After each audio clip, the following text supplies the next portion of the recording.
It's DEW Time with Pastor Steph.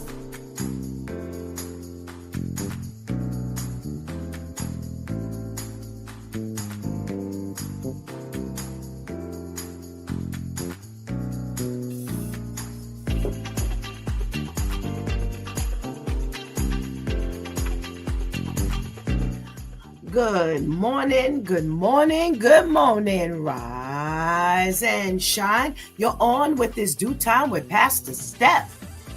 How are you this morning? That's what I like to hear. That's what I like to hear. For this is the day the Lord has made. Let us rejoice and be glad in it. So, where were you yesterday? Yesterday we was shaking the Monday morning dew with the shaking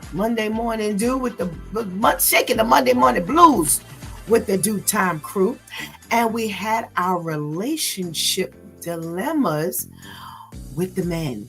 Yes, and we talked about the young girl who went out to dinner with her boyfriend celebrating their 3-month anniversary. Now already we starting off wrong. Why are we celebrating 3 months? What's the big deal? Oh my goodness gracious. Well, they went to this fine dining restaurant. They really could not afford it. But instead of him just saying that, what he did was he decided to complain about the waiter spilling water and making a fuss, trying to get this whole dinner complimentary. And they only ended up getting dessert. Well, she ended up breaking up with him because she was like, listen, I can't take the fact that you lied and you made somebody feel really bad about something that they really had nothing to feel really bad about. And I can't do this no more.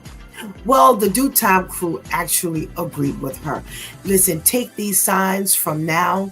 Understand that this is not the person for you if these are the lengths that he's willing to go through to get things accomplished. Okay? Well, the real dilemma was a 58-year-old man who had a 32-year-old daughter, and she has washed her hands of the family ever since she found this man that she decided to get married to. She even got so angry that she didn't invite any of her family to the wedding. No one attended the wedding. Grandpa and grandma found out that they were actually grandparents and tried to visit and get to know the grandchildren, and they have been just the door slammed in their face. No, thank you, says this daughter. Well, now dad is trying to get his will together, and he's feeling really, really bad that his daughter is not included, and he wants to know, what should he do? Well, the DEW Time crew says bye. She has actually decided that she has not wanted anything to do with the family. Yeah. She doesn't want to have anything to do with the family. There's been a suggestion that, hey, give her portion to your grandchildren. They haven't had a say. They haven't had an opportunity to, decline the relationship offer. Nope. You have decided that you do not want us in your life. So therefore, we are not going to give you anything. Listen, we didn't check out. You did. You checked out. So now no one gets anything. You don't need anything from us. You don't need anything from us. So there's no reason to feel bad that you are not leaving anything. And listen, call it a day. Call it a day. Okay? All right. Well, the switch tip of the week is in. Stop hiding behind God. Whoa, and a very, very interesting practical switch tip. And there's a lot to be said for hiding behind God. Boy, there's so many ways we can hide behind God and make people think that it's all right.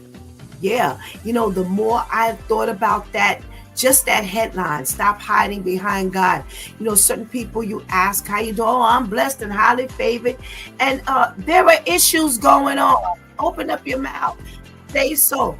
There are ways that God can help you through people, but you're hiding behind God by throwing God up and saying, you know, hey, I don't need nothing. I don't need God because I'm blessed and highly favored. And oh my, oh my, oh my. Wow. There's so many ways that we can stay behind the Bible. We can't raise our head to be any earthly good because we're so heavenly bound. Stop hiding behind God. God ain't blessing you no more than he blessing anybody else, that we can't do the things that God needs us to do right here on earth. All right. So go back and watch. Go back and listen. Check it out. See what Shantice has to say about, hiding behind God.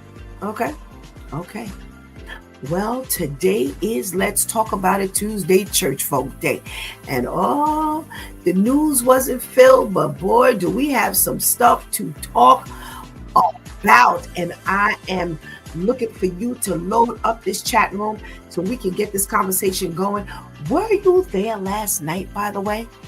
There's More to Be Said was in effect. And oh, my. We talked about them rotten kids.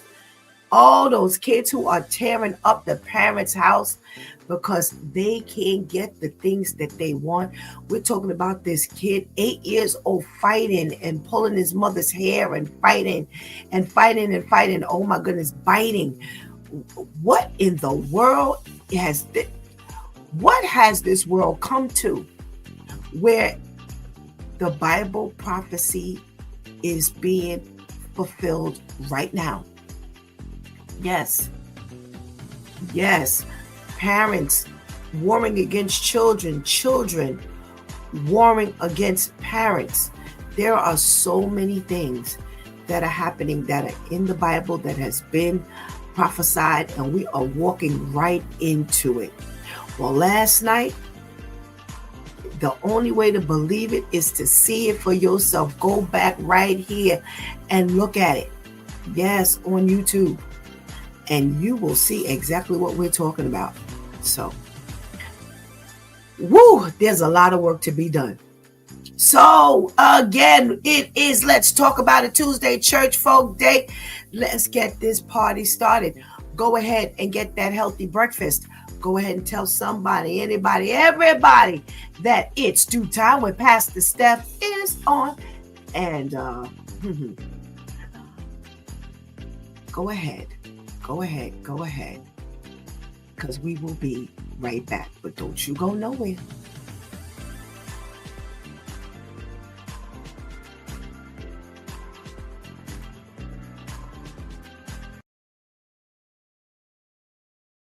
They didn't shut this school down for failing. They shut it down for succeeding. Wait till you hear what they did to America's most successful black school.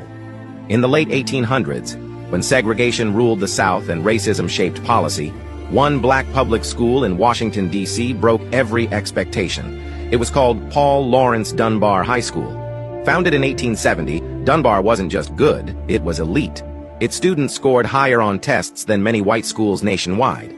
Over 80% of Dunbar graduates went to college, at a time when most black students weren't even allowed in certain classrooms. And get this, their teachers? Many had advanced degrees from Harvard, Columbia, and other Ivy League schools. They were black scholars teaching the next generation of leaders, doctors, engineers, judges, and professors. By the 1950s, Dunbar had become a symbol of excellence, proof that given opportunity, black students could achieve beyond measure. Then came desegregation. Instead of expanding Dunbar's model across the country, the system dismantled it. Leadership was removed, resources were cut, and the curriculum was stripped down. The school that once represented hope was buried under policies meant to equalize. Dunbar's story proves something powerful. When black excellence rises, it challenges the system. What they couldn't compete with, they chose to erase. And even now, we're still feeling the effects of that loss. If you believe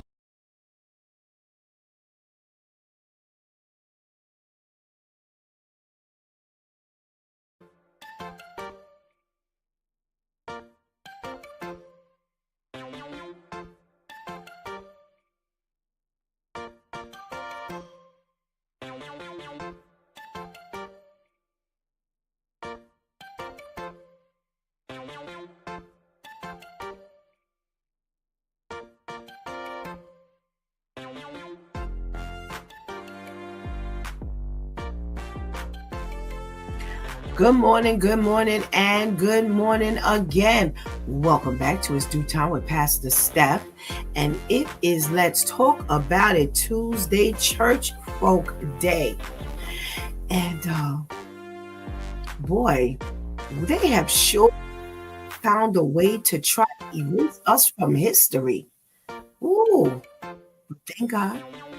Thank God are showing up on the radar more and more these days.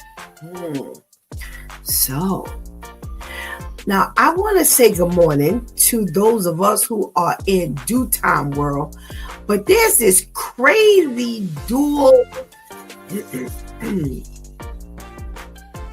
This is really weird because I can't see who's in the room except for Serge. So I know Serge is in the room. So good morning. Thank you so much for joining us. I know if Ketty is alive, she's in this room.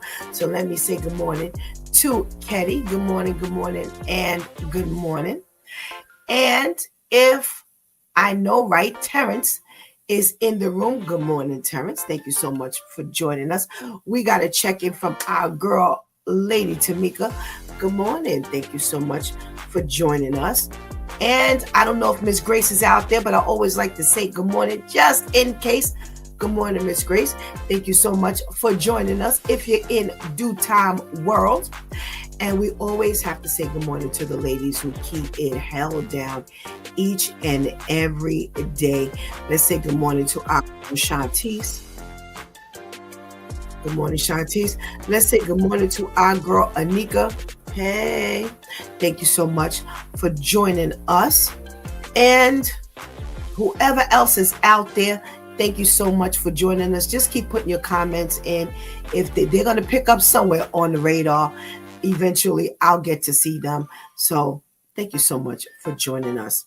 Well, you know what we do each and every Tuesday morning. We go ahead and grab some trivia from anywhere, anything. I don't know what we do from week to week, but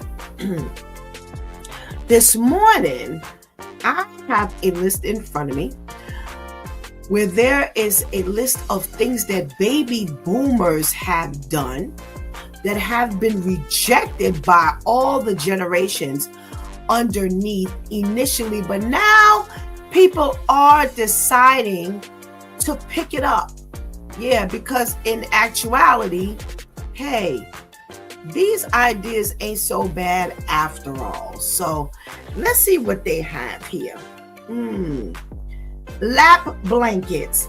I got a heated blanket last year and it's amazing. I don't have to switch out the blankets by which one is warmer. I can just set the blanket to whatever heat level is right and I'll be toasted. Yeah, we don't know nothing about no lap blankets. No, we don't do those. But guess what? It is 19 degrees here in New York. Pastor KL in Alabama has been putting on his hat. Looks like a war hat has been on his head. So in Alabama, it's cold, baby. You're going to need a lap blanket at one point or another. I advise you just to get one and call it a day. All right. Taking my shoes off at the door and stepping straight into my slippers.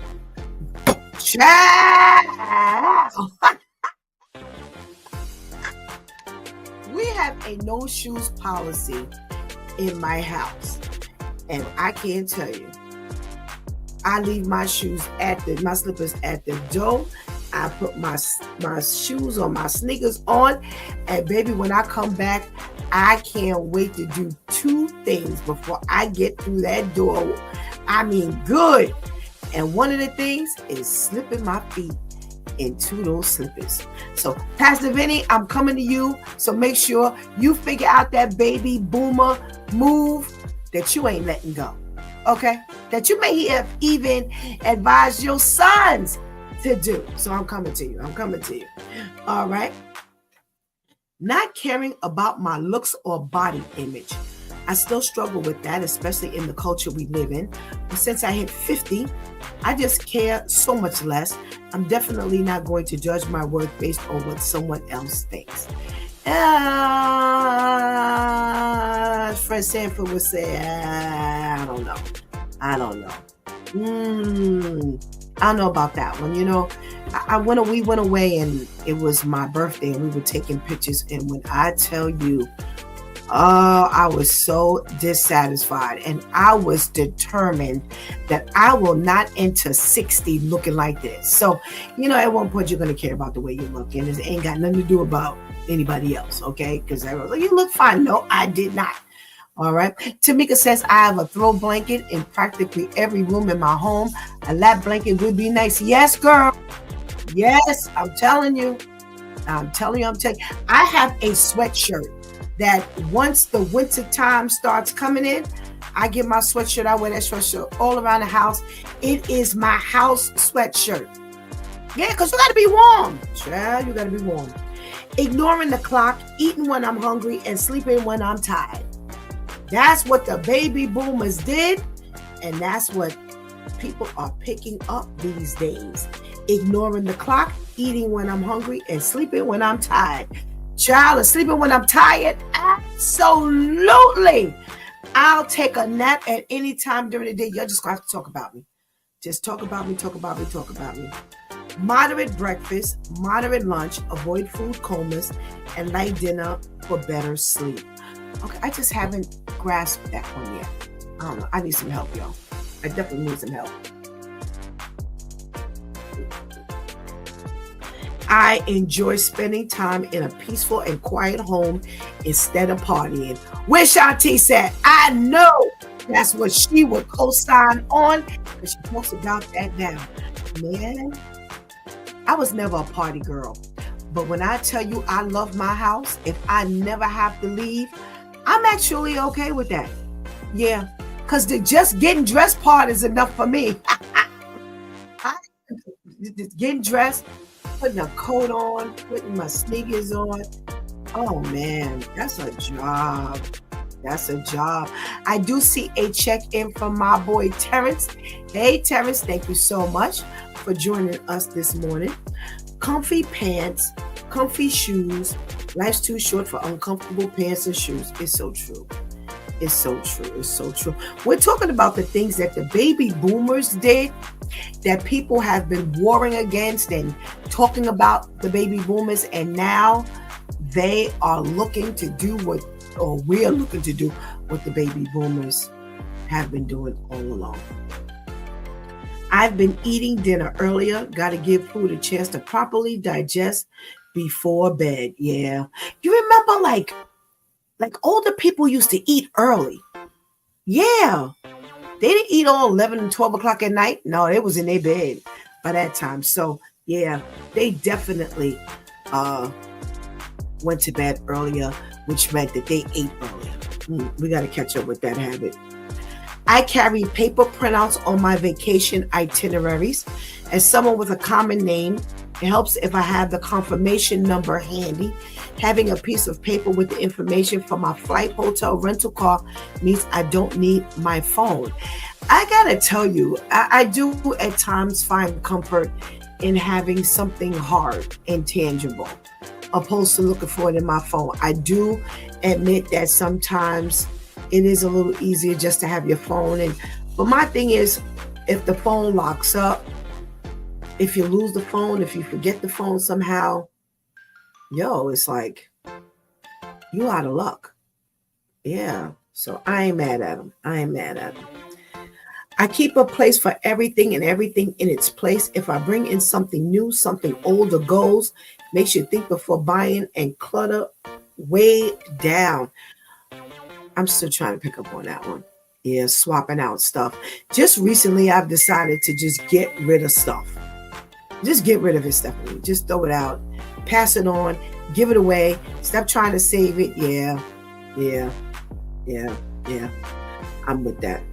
All weekend errands are done before noon to beat the crowds. If I can't get there before then, I'll wait. Yeah. Who wants to be around a bunch of people when you don't have to?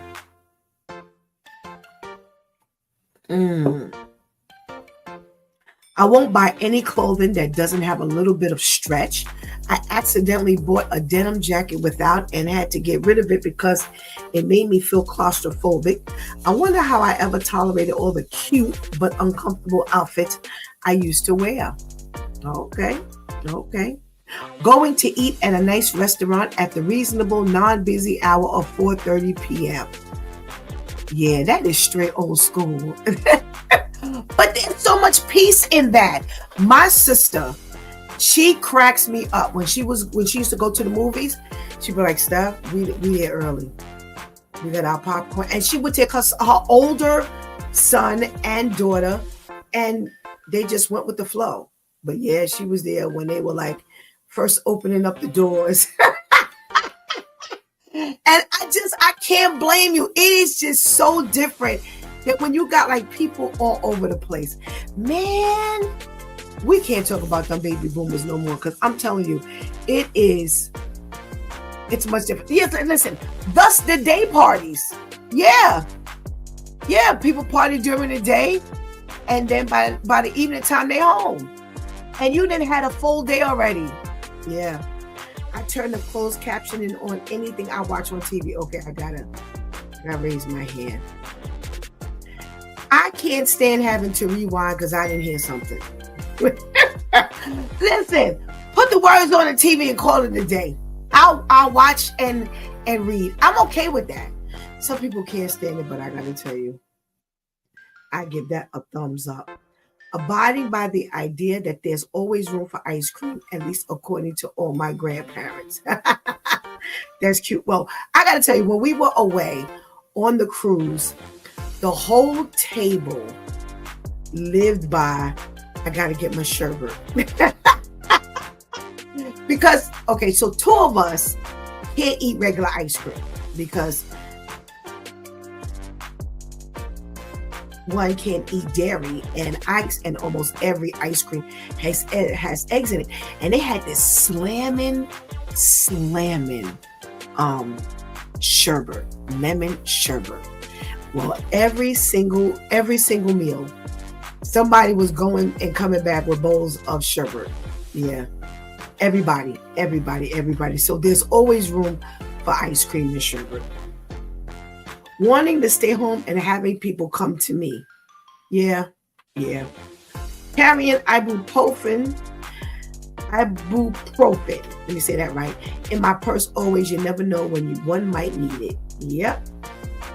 An older woman recommended flipping the garbage bags inside out so the seam is on the inside and your garbage bags won't rip open as often.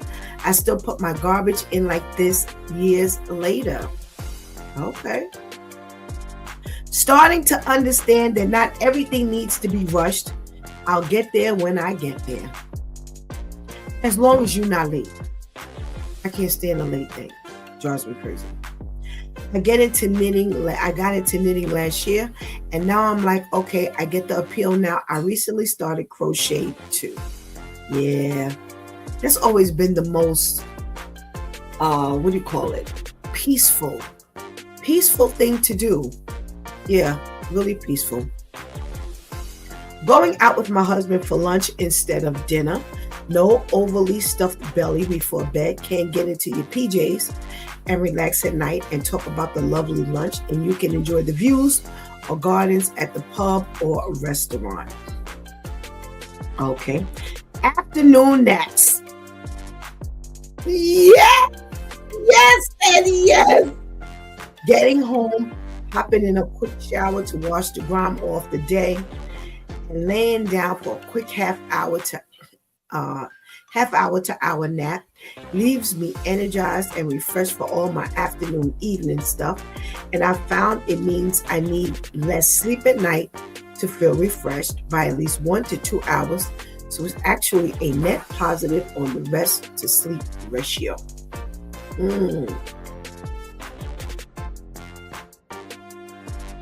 All right. So what? I mean, I don't know if y'all are commenting. I don't know. It's going on. Thank you. It's going into La La Land. But yeah, I have definitely swapped out some of the things that older people used to do.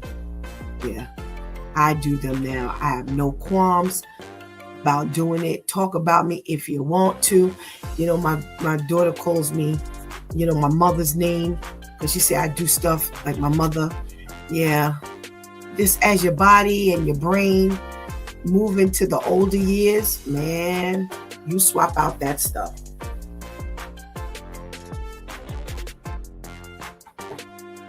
Woo! Like needing water. Oh my goodness gracious. I gotta stay replenished.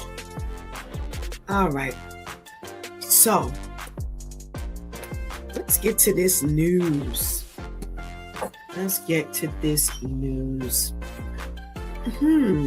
All right. So, what are we talking about today? All right. Yo, this is crazy. I pulled up a story about a woman who went mountain climbing with her boyfriend.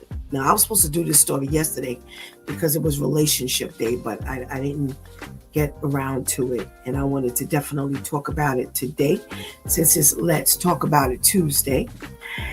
And so here's the deal. They go mountain climbing, and she's not the experienced one. He is. Now, Kirsten, she's 33 years old, or was 33 years old. She goes mountain climbing with her boyfriend, who's 39. And they go trekking up 12,000 feet into -4-degree weather and conditions up in Austria. Now, they say at about 2 a.m., he ends up leaving her. She's unprotected, exhausted, hypothermic, and disoriented. And he comes back down off the mountain. Now, this is really weird because I'm trying to figure out, and I read this story, and I can't put together what happened that you and I go up the mountain together, and I end up exhausted, unprotected, hypothermic, and disoriented, and you okay. Well, clearly, he might be dressed differently from her. He has the quote-unquote expertise because he's the mountain climber and she's not. But it still doesn't say how she ends up like that and he doesn't. And I'm still trying to figure that one out. And they were stranded at one point. And they say that he didn't make this emergency call or give a distress signal even when they saw a police helicopter fly by at about 10 minutes to 11. So remember, I said that it was about 2 a.m. when he left the girlfriend. So somehow or another, they've got this webcam image. I don't know where this webcam was, way up in the mountaintop, but they actually have webcam footage of the two of them up there, because at one point they even show this light shining where they were in the dark. And they knew where to go back and look for her, and she was found dead. Now, they say he only called the police at 1:35 and then put the phone on silent. So a half hour later, he left her there to die on this icy mountain. He even neglected to cover her with the emergency blankets that they had. So listen, this is clearly a case of him taking her there with the intent of leaving her and killing her. Yeah, this is clearly what's going on.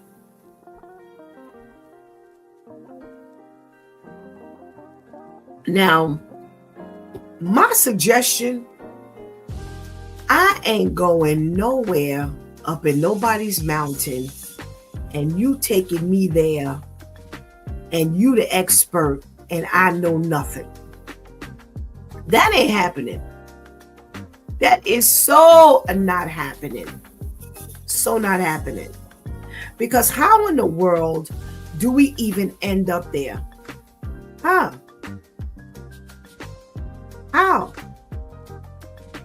How do you end up where you and I go up and I don't know that there's some rift between you and I that you would take me up there and leave me to die? There ain't no indication down here that we in some rough patch. We ain't getting along. Things ain't right between us. That you get me all the way 12,000 miles up? Nah.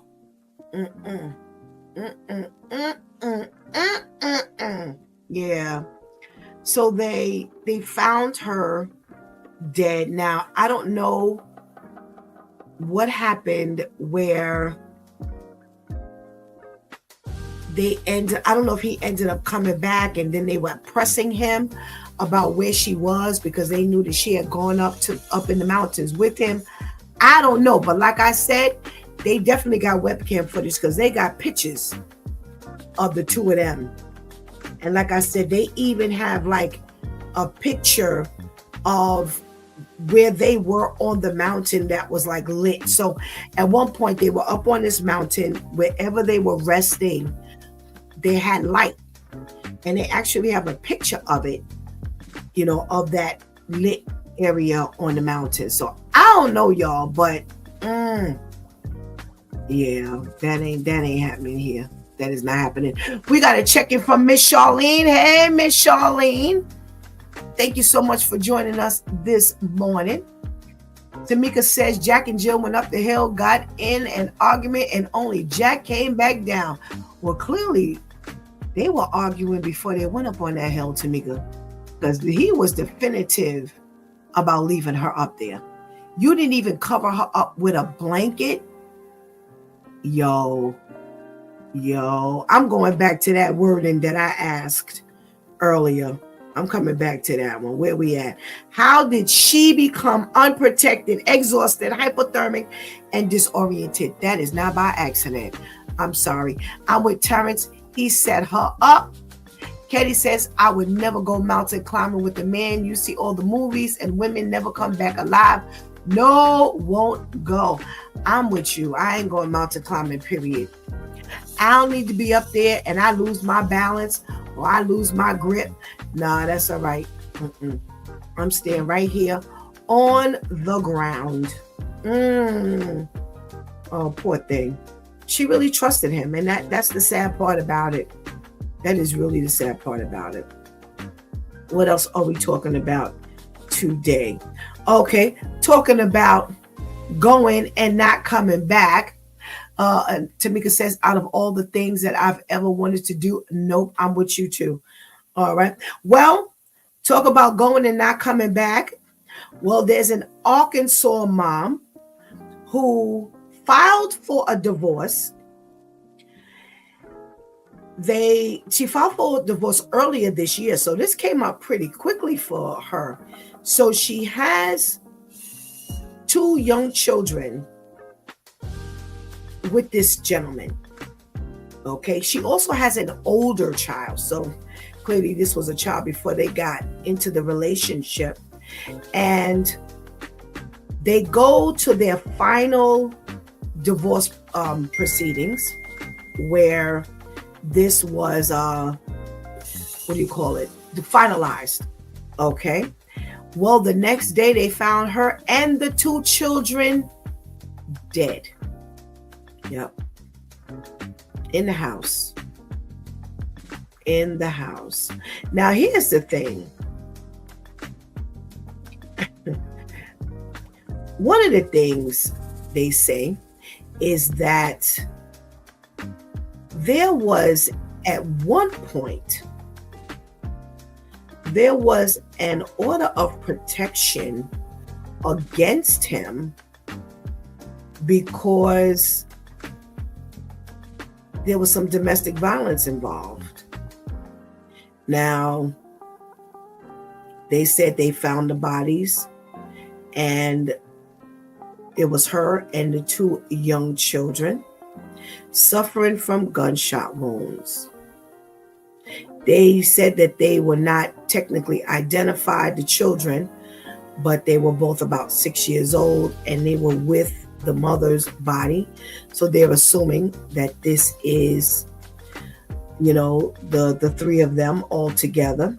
Her oldest son says that there had been, again, an order of protection for herself and the children because he had already been arrested and charged with domestic violence.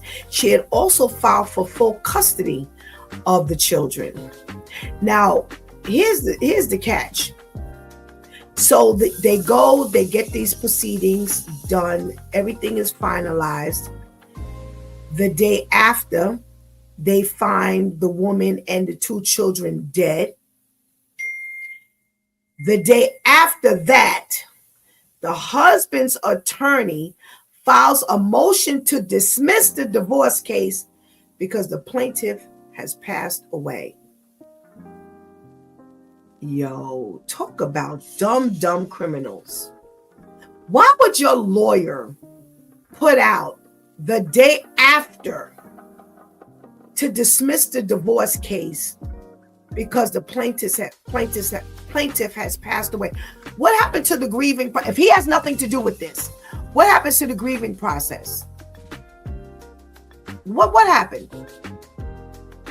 What happened? How in the world you come back? The best case scenario is you're going to file to dismiss the case. How would your lawyer know? Unless you told them. That's because they notified you. Yo, this is, man, these relationships. Ooh, baby. Terrence says just by looking at the background on the picture at the home looks crazy. That's because it looks kind of deserted back there. Yeah, this is crazy.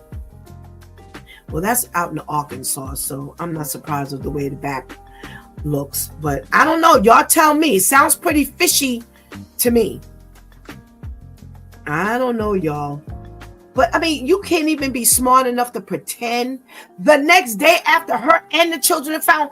So you're not even thinking about the children. So if you didn't have anything to do with it, why aren't you like struck at the fact that, oh my God, my children are dead. The mother of my children are dead. I know we just got finished with the divorce, but, I didn't expect for them to be dead. Yeah.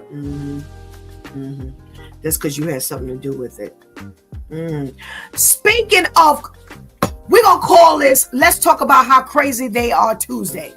Because the next story is about a dad who he's in the house and the house catches on fire out in Wisconsin.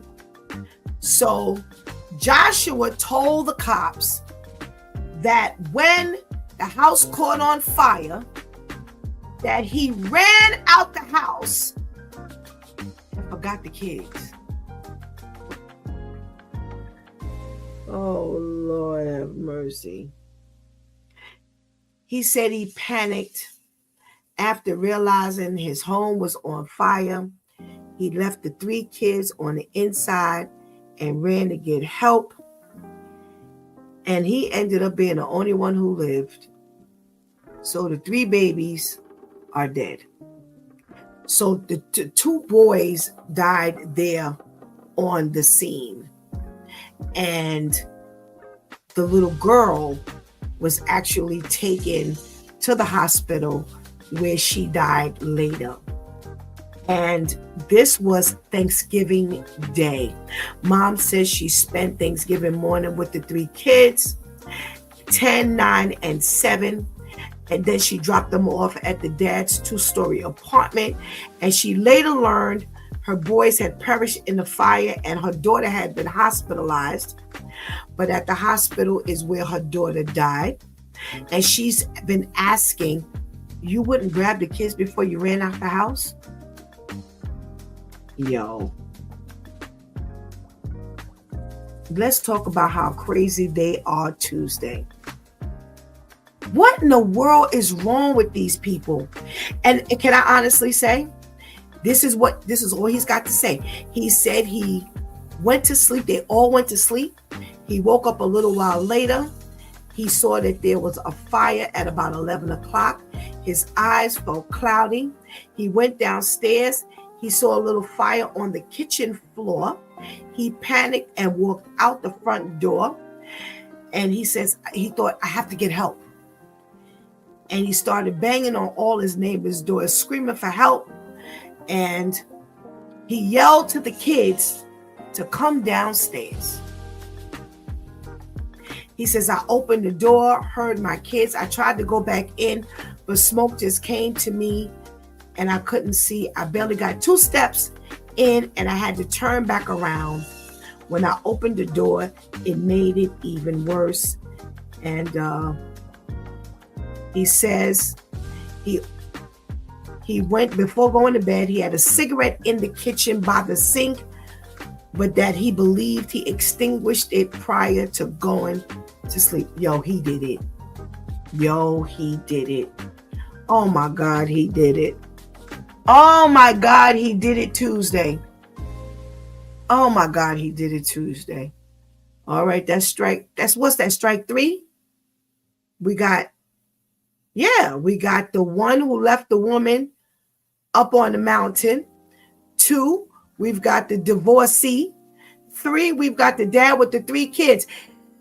Let's talk about how crazy they are Tuesday. He did it. He did it. Oh my gosh. Let me see if I got time for one more. Because this is, no, forget it. Let's stop right there. Where's my Pastor Vinny? Let me while Shantice is bringing up Pastor Vinny. Let's get these comments. Tamika says, doesn't he know that the first suspect is always the spouse? Absolutely. All right. Kenny says he did it, no doubt about it. Terrence says, I'm also thinking she must be the breadwinner to have all the money. That's why he wants to drop that case. She's dead, Terrence. That's why he wants to drop the case. She's dead. He told the lawyer to file for a dismissal of the divorce because the plaintiff is dead and she was the plaintiff. Tamika says while he was banging on neighbors' doors, he should have banged on the children's doors, not just hollering at them. That sounds like a setup. Katie says he needs to go to jail just for being stupid for leaving those kids. This is Kill 'em Tuesday. Shaking my head. Oh, Pastor Vinny, good morning. Good morning, Pastor Steph. How are you? We are well. We are so well. Had a good weekend. My daughter was in town from Boston. Oh, nice. So we had a good time. Nice, very nice. Please tell Pastor Brenda we miss her. I certainly will. All right. She misses good. you as well. Thank you. All right, before we go anywhere, yes, ma'am. We started off with the trivia of the baby boomers, that's your generation. The baby boomers we used to talk about them, but now we have adopted some of your habits. What's a habit that you have that you refuse to let go? Well, not too many things, because like I said, we're from a big family, so we learn how to take a hit and crouch down, and we learn how to maneuver. We learn how to be flexible. You know, Okay. I think today so many families they're so rigid, they're so stuck. But we learned to be flexible. You know, Okay. there was a time when everybody had a different work schedule, eating schedule. But one thing we try to have at least one meal together. Okay. If nothing else, we try to have at least one meal together. Okay. Okay. Good. That's a good practice. Mm-hmm. Very, very good practice. Yeah. All right, Pastor Vinny, we got some. Let's talk about how crazy they are Tuesday. He did it Tuesday. All right. Which story do you want to talk about now? We've got the first story of the guy who takes the girlfriend up 12,000 feet up on the mountain. Ends up, I got to get this terminology together. When he looks around, she is unprotected, exhausted, hypothermic, and disoriented. At about 2 a.m., he ends up coming down without her, and they later find her dead. Do you want to talk about that one? Or do you want to talk about the Arkansas mom who filed for a divorce earlier this year? They just went and finalized the divorce. The very next day after the divorce was finalized, she ends up, along with the 2 young children, being found dead. And her older son says that something smells real fishy to him because at one point she did file for full custody of the children as well as a protective order for herself and the kids because he had been arrested and charged with domestic violence. He then tells the lawyer the day after the wife and the children are found dead to file for a dismissal of the divorce case because the plaintiff is dead. Or do we talk about the man who gets his 3 children on Thanksgiving Day when he supposedly extinguishes the cigarette that's in the kitchen? They all go to bed. He wakes up. There's a fire. He panics. He runs out to get help. And he bangs on neighbors' doors. He doesn't take the children with him. When he finally thinks about the kids, he does go back. He tries to go in, but he can't get in because the smoke is too heavy. He yells upstairs for them to come down.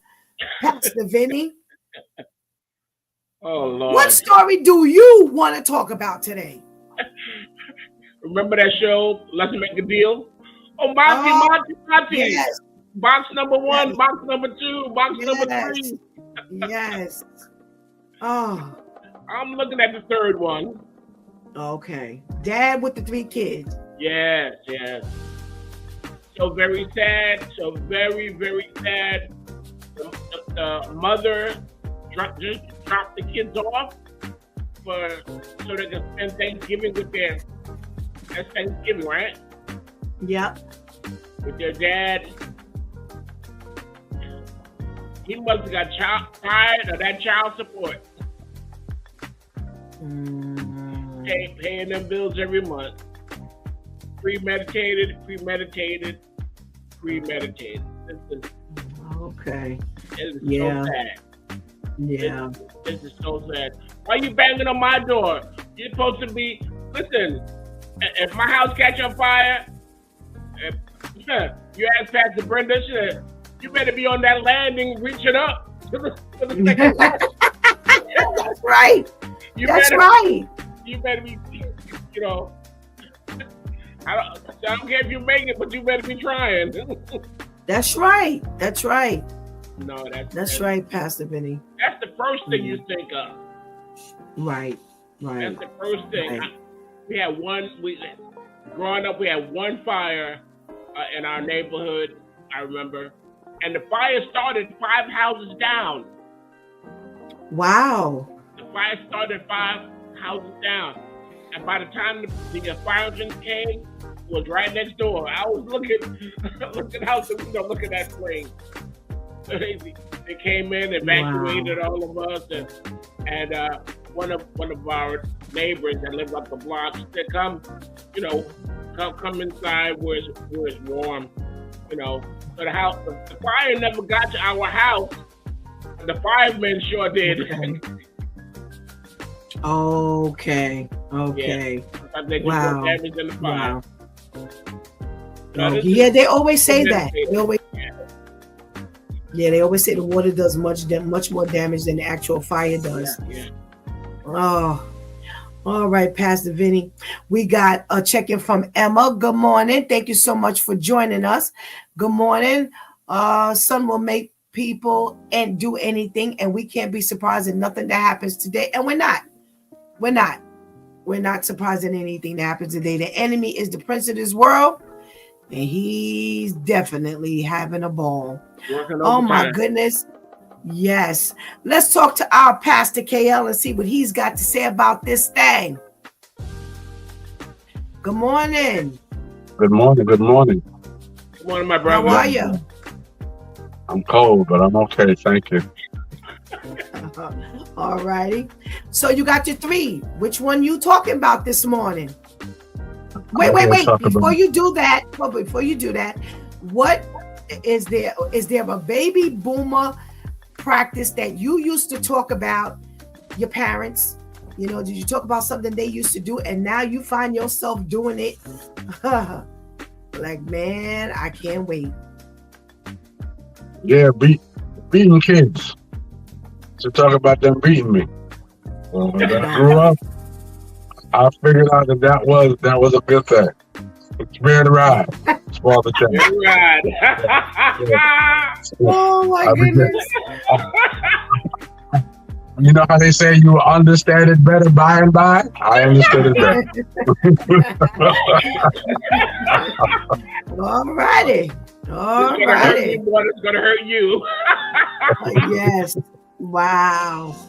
All right, Pastor KL, which one of these stories you talking about today? Well, I think I'm gonna go with Jack and Jill. Who went up the hill. I'm trying to figure out how Jill was comfortable going to get some water and didn't know she was in an argument. Didn't know there was an issue. I don't understand. You know, or did Jack hold this so long that Jill forgot about the argument? You know, sometimes that can be too. You know, let me hold it. You'll forget all about it. And this has been premeditated for months or maybe even a year. You know, because there's no way that I just get in a fight with Jack. Okay, let's go get some water together. No, you get the water by yourself. Okay, bring me back the water. I'm not going anywhere with you, especially at that height, that danger, and I don't know how to climb. Right. And then all of a sudden I'm in a daze. You know, all of a sudden I have issues. How did I have issues? Jack did something. No, I think Jill was foolishly in love. That's what I think. I agree. That's the one thing I said. There's no way in the world I'm not going to be able to sense that there's something wrong. There's no way in the world. How you up there? I don't know nothing about this mountain climbing, and you done got me up there, and now you leave me. How do I end up unprotected, exhausted, hypothermic, and disoriented?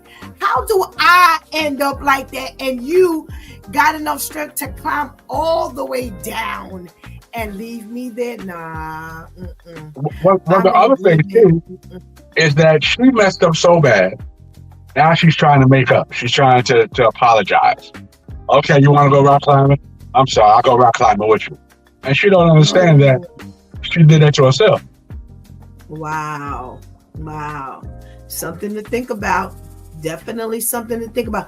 You better be on board with whatever is actually happening, aware of whatever is actually happening. We got to check in from our girl Adele. Good morning. Blessings, family, peace and blessings. Happy Tuesday. Happy Tuesday to you too. Thank you so much for joining us this morning. Oh, yeah. I'll go. Yeah. Oh, Jesus. Oh, my goodness gracious, Pastor KL. This is crazy. All right, let's see what your girls got to say. Let's say good morning to Shantice. Good morning. Good morning. Good morning. How are you? I'm fine, thank you. How are you? Good. I'm well, thank you. I'm well. Which one of these three we talking about today? I think I'll go with the divorce going wrong. Okay. You didn't even wait a week, a month. I mean, either way, you would have been a suspect because there's been on paper a history of domestic violence. Mm-hmm. She filed for sole custody. That further proves that she felt you were a threat to at least her, even if you never did anything to the children. But it's like, am I going to wait for you to do something to my children? No. Now, the day after the final hearing, her and the kids wake up dead, and now your attorney is speaking in that. And see, these attorneys, it's the money. It's the money. But it must be a whole lot of money to help cloud your judgment every single second. Every single second. I was just watching something last night, and it's just like the nerve of these attorneys, the things that they say, the petitions that they make. And it's like, you're going to need an attorney soon.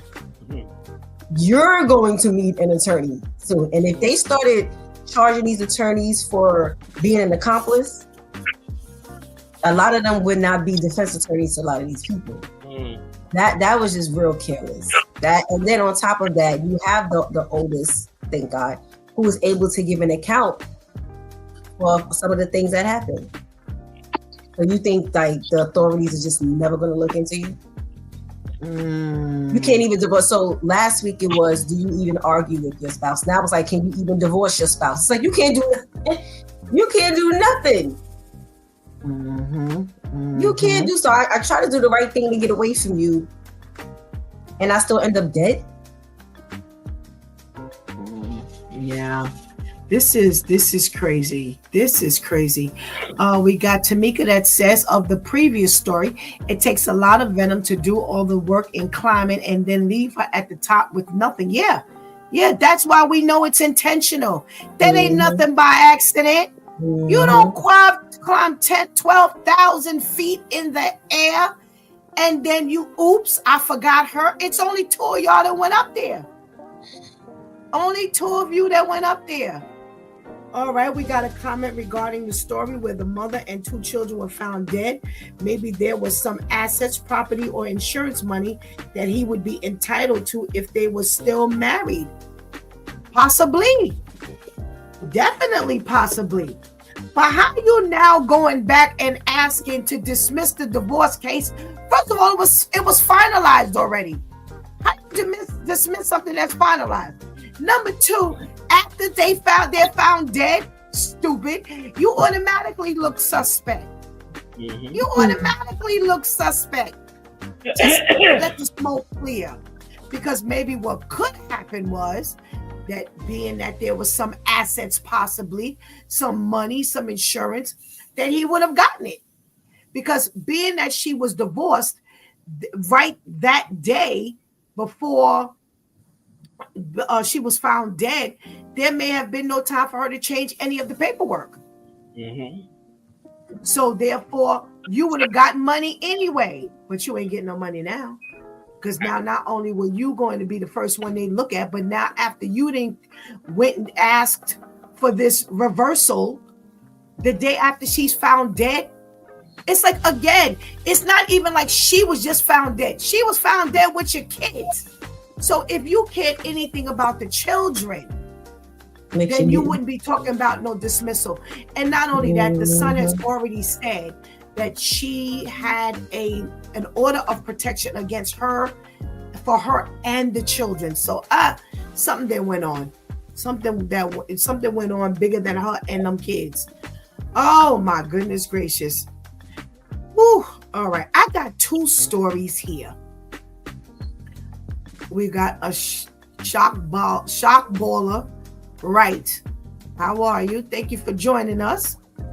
I got two stories here of clergy. And I don't know which one to touch first, because there's one that's real questionable to me. So I'm going to leave that one for second. But there is a pastor who has decided to transgender. Oh.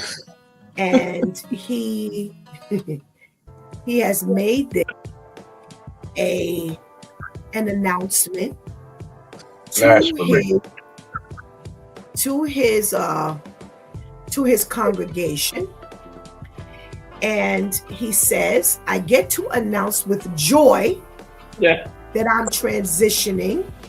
I'm affirming to all of you that I am transgender. The best way to put this is that I'm not becoming a woman. I'm giving up pretending to be a man. He says, nothing's going to change. My voice, it might go up a tad higher. My pronouns, she, her, but I'm not going to be the pronoun police, because I don't think that anybody will misgender out of malice. He says that he is in the process of transgendering, and he's going to change the name, he's going to change his name. He says we might become known within the community as even a safer space for people who have felt marginalized. Notice I did not say even safer space, because they should feel comfortable here anyway. And he says they are the first ones that I went to say, how can I do this in a pastoral sort of way to let the congregation know that I love them and that we can do this in such a way that we can stay in ministry together. I'm surrounded by loving kindness. The affirmations have been amazing. This moment is a significant step in my authenticity and faith. Now he's run into one glitch. His parents, they text that day and they said that he is not supported by them. He says they text me this morning and asked me to tell you that they do not support me and that they have chosen their convictions and their beliefs over supporting their child. He says, but that's okay. I'm within months into my hormone replacement therapy.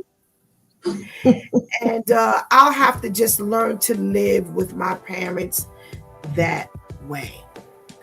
But I'm on board with this fully, and I'm planning on going through this with my loving church family. So Shock Baller says, okay, so another Caitlyn Jenner. Tamika says, but nothing is going to change. Right.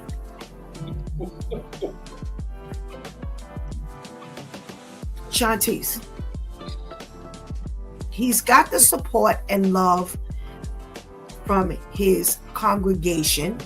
They're going to go through this together with loving kindness, and he's accepting the fact that his parents will not support him. I was just about to say, the sad part is there will still be people sitting in that congregation when he goes from having a chest to having breasts, speaking as a baritone to a soprano, wearing tips, a wig. That must be some serious ooh-wee the devil be hanging out that makes you think ain't nothing going to change as you're speaking about the changes. Like, what are you talking about? And the saddest part is that you have support. You have people who are still going to sit in the crowd while you preach about what? About who? Who are you ministering to them about? Because there's only one spirit you talking to them about, and it's not the Holy Spirit. It's the things that we allow to creep up into the church to the point where now leadership is a part of Pride Week. Well, I'm sorry, now it's Pride Month. Soon it'll be Pride Year. And all of this, it's really disgusting and sad. And shame on everyone who is deemed his congregation that's still supporting. Because I would love to sit and just be like, how are you supporting this? What does this mean? So he wasn't giving you a word to begin with in the first place. Because again, I say, my pastor can't come to me and just say anything. You can't. And I had someone ask me one time, like, you would ask your pastor that? You would question your pastor? Don't you ask questions when you don't understand something? I'm sorry. I just ain't never lived my life like that. Again, the way you were in the world is the way you end up being when you convert to the Lord. So if you were a yes person and scared to ask questions in the world, that's how you become when you say yes to God. If I don't understand something, I don't agree, but you telling me this is what I'm supposed to do, you're going to have to break it down. You have to show me in the word, where does it say? We're going to have to talk about this thing. We're going to have to talk about this thing. And that's just horrible. That's, oh my gosh. Gary. Okay. We have Adele who says it shouldn't matter if they support him or not. That's a personal decision. He's lucky he's got a church family supporting him in that, okay? Because I know a lot of church folk who wouldn't even dare. Seems like he's looking for approval. Okay, so what's the biblical message if he's doing all this with the church family supporting? And why do people even care about another person's sexuality? It has no merit on things that matter. That's personal business. Okay. All right, Pastor Vinny. This is this pastor's decision. He's sharing it with the congregation. And what say you? It's amazing to me how some of us can make sin sound so attractive and eloquent and disgusting in the same breath. I'm with Shantice. How at the very least, listen, your parents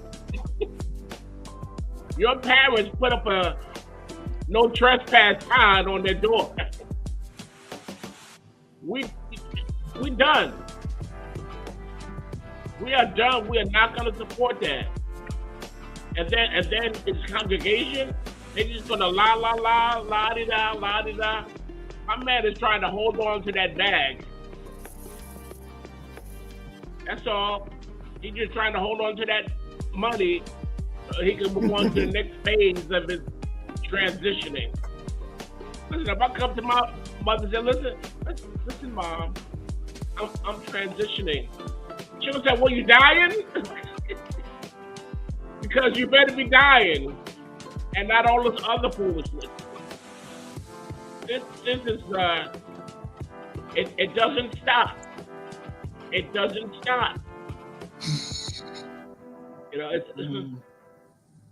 It's sad. It is really sad. Okay. We got some more comments going on here. Adele said that's a bit much.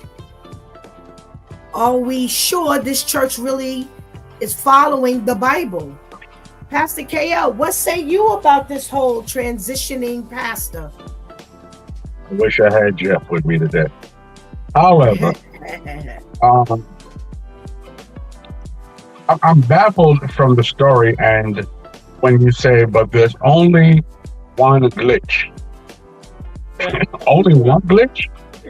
And the glitch is that my earthly mother and father is against it. But where's the glitch of your heavenly father? Where's the glitch of what it speaks of in the Bible?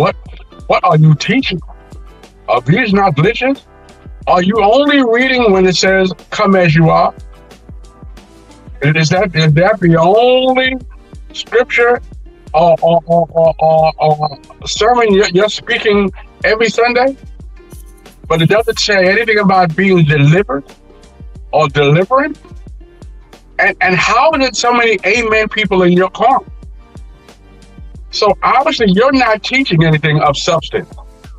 If everybody can jump on your bandwagon and ride with you, you're not teaching anything of biblical standards and substance. So of course they're going to be with you. If I give my child candy for breakfast, lunch, and dinner, I am the best pastor in the world. But I'm doing no good to their body. There's more than one glitch. All righty.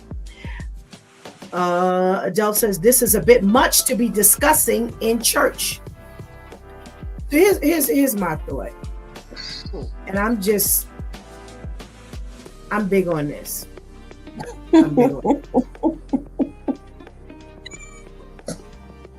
I have a hard time following things that are not biblical.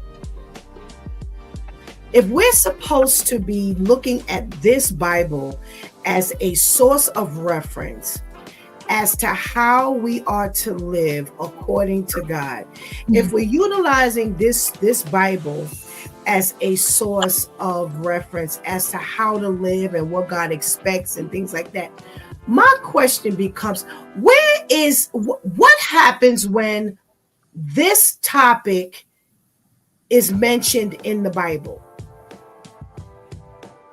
I don't see any of this in the Bible.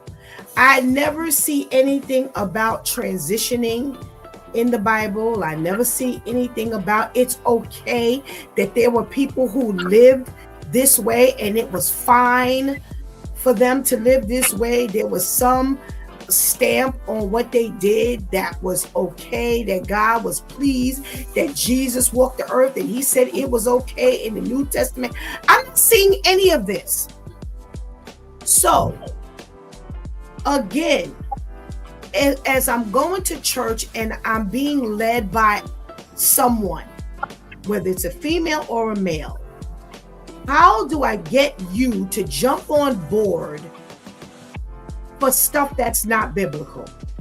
I'm having the hardest time with this. And I'm talking about anything. I'm talking about holidays. I'm talking about this transitioning thing. I'm talking about it's fine to murder people if you. Yeah. I'm trying to figure out, how do we blend all of this here? How do we blend all of this? And you stand in front of me and you tell me I'm transitioning.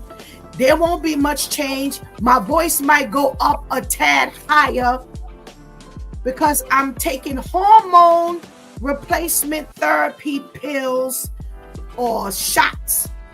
And all of this in front of a congregation who says, okay, how can you tell me you're leading me somewhere when you're so twisted? You're mixed up. How can you tell me that you are going to lead me anywhere when you can't even get this part of your life together? For me, you need to step down. Step down. Work on that. Let God deal with you on that. And let me focus on the work on getting better. Let me focus on how you're helping me to get delivered. Because see, you can't help me get delivered when you standing up in front of me taking hormone replacement therapy. This can't work for Stephanie. I can't speak for Shantice, Vinny, KL. I can't speak for nobody else. I say for Stephanie, I cannot sit before a person who's telling me they so twisted about who they are as an individual. And there's nothing biblical about any of this. How do I follow this? How do I follow people? I'm sorry, I have an issue as how do you have time to do all this as a pastor? How you got time to take hormone pills or shots? This is How what do you I'm have talking about. time? How do you have time? And this is what I'm saying. All these self-appointed pastors, when you understand what the duties and the responsibilities, the tasks of a real pastor are, there's no time to even lay down most of the time, let alone do some type of research, decide this is what you want to do, find the doctor or pharmacist or whomever that's going to provide you with these things, understand that there's going to be some changes. So the time that you're taking to research this, you're not researching how to help yourself nor me spiritually. That's why I said there was no teaching from the beginning. Because that's like you going to school every day, all day, you're learning, and then your professor comes and says, okay, now we're going to go over ABCs. And you're like, hold on, wait, I'm in college. What are you talking about? But they ain't got no time to review in anything new or anything because they too busy wanting to be and do something else. That's crazy. You know what? And okay, so here it goes. Transparent moment. And Pastor Steph and I, we spoke about this. In fact, she prayed about this. In the month of November and December is my worst months. I go into deep depression. And again, Pastor Steph and I have talked about this. You gotta have yourself a covenant partner, that would talk you out of some of this foolishness. How do you make this decision by yourself? How do you allow the enemy to corner you?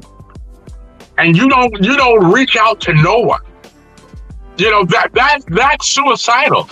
And then you say, yes, I need you to be on board with this. No, you are the doorkeeper of my life.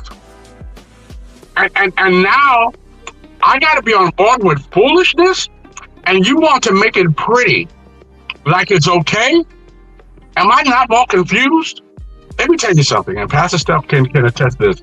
Whether you're going through, whether you're sick, whether you're depressed, whether you're hurt, we have a duty to the people. We have a duty. I get on this broadcast every day, and transparent moments, sometimes I don't feel like it. But we have a duty to the people, not to ourselves. Now you're saying, well, this is how I feel.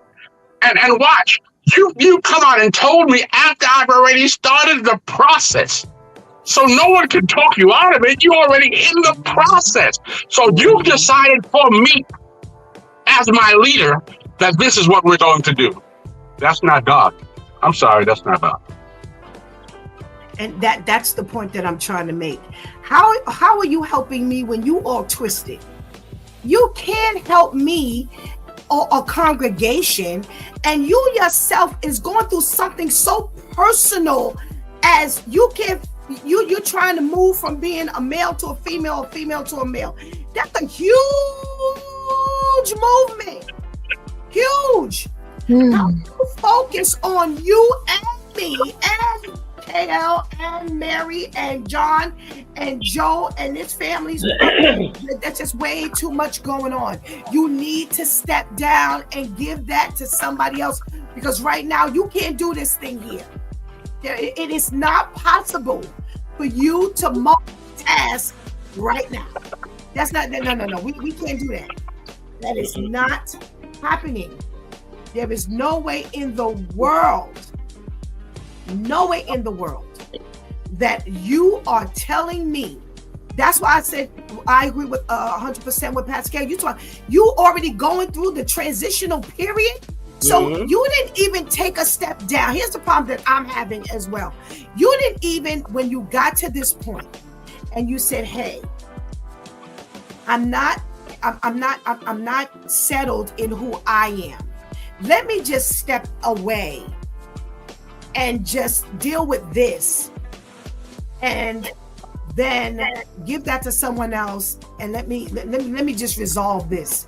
Whether I end up going into therapy, this replacement hormone therapy, whatever you do, or whether I stand still and I'm stuck for a while, whatever it is, whatever the decision is, you don't work that out in front of your congregation. No, we don't do that. There's a responsibility that you have, and we are not supposed to be walking through your craziness. Sit down. Go away, sit down, let God deal with what you're going through. Because see, just like Pastor KL said, there's some misconception that, again, we talk about this all the time, that pastors and leaders don't go through nothing. We go through things. Because not only does Pastor KL get on here sometimes and don't want to do it, sometimes, do it.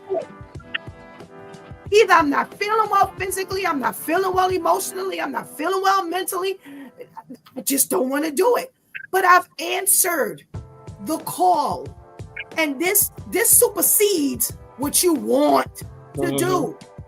You have to push your way through, and I have to be honest and say every time I do that, I come out happy on the other side, giving God thanks that His Spirit pushed me through because I got something that day. I got something for pushing through. There's always a reward for pushing through. So no leader has 100%, life where there's not going to be any time or anything. But this surely here, I can't even imagine you sitting up there making this announcement, and they're gonna tell me I'm gonna have to deal with your voice going up a tad. Oh Jesus! So then I really don't know who I'm talking to. I don't know who I'm talking to. Right? I don't know who's talking to me. What is that? What is that? All right, we got a couple of comments. Hold on 1 second, Pastor Vinny. Let me get these comments out. Tamika says, good, Pastor KL. Years of candy. I look good until I open my mouth. Now I'm missing teeth and years of spiritual tooth decay. We've got another comment. We've got someone sending in 1 Corinthians 6, 9, and 10. Know ye not that the unrighteous shall not inherit the kingdom of God? Be not deceived, neither fornicators, nor idolaters, nor adulterers, nor abusers of themselves with mankind shall inherit the kingdom of God. This is real. This is real, Pastor Vinny. It is. And his voice, he's focused on his voice getting higher. That should be the least of his worries. Right. That should be the very least of his worries. I mean, I don't know a whole lot about the hormonal therapy, but I know when my sisters, they're not taking no pills, and they're already bouncing off the wall. Life happens all by itself. We don't need it doesn't need any help from us. Right. And as everybody said, how are you going to stand up in front of a people and teach what? Right. We can't even agree on anything. Right. We can't agree on anything. And our choice, as Pastor Kale said, our choice, our decision making was taken away from us. No. Right. I wouldn't be. You have been leading me through your chaos this whole time, Pastor Vinny, just like you said. Wow. Well, that's where we're gonna land on this one. It is very difficult for you to lead your people the way you are living now. And I don't know what kind of congregation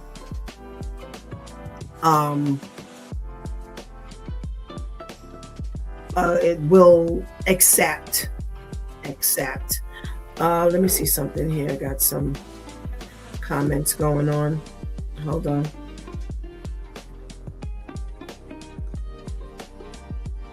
Effeminate is included in that verse. So we have neither fornicators, nor idolaters, nor adulterers, nor effeminate, nor abusers of themselves with mankind shall inherit the kingdom of God. So the word of God has already spoken on it, and that's my biggest That's my biggest thing. You will always get direction from the Word of God. That's why I said, the bottom line is, if this is where you're going for guidance, then there's no way you're going to come out without any level of understanding. It reconciles itself. All right, I got another story. Now, this is the one where I'm like, okay, I'm scratching my head on this one as well. So you have this Alabama woman who is suing and complaining about the fact that when she was 17, this Roman Catholic priest offered her financial support in exchange for sex and other forms of private companionship. And she's coming out with her story now, which is prompting him to resign from his post. And she claims that there is no real winner in this situation. So this priest Sullivan decided that he would remove himself from this particular priest position. And she's saying, I'm experiencing a lot of mixed emotions. My hope now is for healing, accountability, and protection for anyone who has ever been harmed by someone powerful. I want y'all to pay attention to everything that I'm reading. Everything I'm reading. All right. So she says that she's 33 now. She's marked the latest turn in this time of her life as she's grown up in foster care after being removed from her mother's custody due to severe neglect. She says that she was 17 when she met this priest. He was a priest at the time. She was 17 when she met this priest at a strip club. Okay. She decided she wanted to work as a stripper, as an exotic dancer. She was making a living. Let me go back a little bit. Let me go back a little bit. All right. So it says she wrote that she lacked reliable adult support during her formative years and therefore tried to make a living as an exotic dancer at an establishment in Alabama. She says that she was 17 when she met him, this priest, at that very establishment, and she managed to get work there despite being under an applicable age limit. He regularly patronized the place, tipped her money during her shifts, and soon offered to change her life. Now, she says that he proposed to form an ongoing relationship that would include financial support in exchange for private companionship. She says that she later told the church leaders, she says that he took her shopping, dining, and drinking. He took her to hotel rooms in various Alabama cities to engage in sex, beginning when she was 17 and over a span of several years. She said he also paid her hundreds of thousands of dollars to remain silent about everything. He says she didn't immediately understand the predatory nature of her acquaintance with him, who he is now 61 years old. But she went along with what he wanted because she was in a desperate state. She says she's been grappling with depression, addiction, and emotional instability during her arrangement with him. And she eventually decided to speak out against him because she had continued working closely. Because he continued to work closely with the families and children as a popular pastor in the church. She filed her allegations, and now she's looking for him to step down. She wants the Vatican entity to reprimand him for his misconduct. They said that they investigated the fact that he paid her significant amount of money, but they never found that he took any of the church funds to give her. So it wasn't where he was taking from the church to give to her. Now they say that for the priests, they have a different clause because they're supposed to be sexually abstinent. They are not supposed to deal with people younger than 18 because they are classified as minors. Sexual contact with them is considered abusive. And that comes from all of the stuff that the church has gone through. Now, in Alabama, they say the legal age of sexual consent is 16. Wow. And they have made it a felony for clergy to engage in sexual activity with people younger than 19. And that has been since 2024. She says that she wants him charged with criminal misbehavior with the connection with those allegations. She filed for a legal motion on behalf of a man involved in a court case that she was associating her experience with. And she wants him to be punished not only from the church, but she wants him punished from the law. All righty. So my question is, should she be able to file any of these things at this point? Now, let's go back a little bit in these comments. Adele says the other pastor's just being a man. And now for this, she says she knew what she was doing. Money hungry, I'm sorry, because that's clearly paid to play, and they both was okay with that. She should have kept quiet for all of this. Like, bye, girl, bye. All right, Pastor Vinny, I'm gonna start with you. Should she be able to file allegations now against him and his misconduct against her, and have the law as well as the church reprimand him? Remember, yes.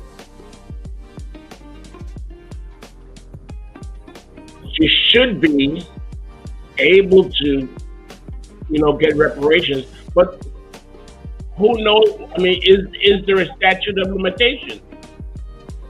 I mean, she's in her 30s now? She's 33, I believe now. She's 33. And it started when she was 17? 17. Mm-hmm.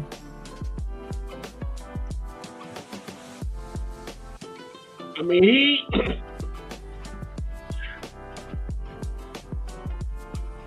this is rough.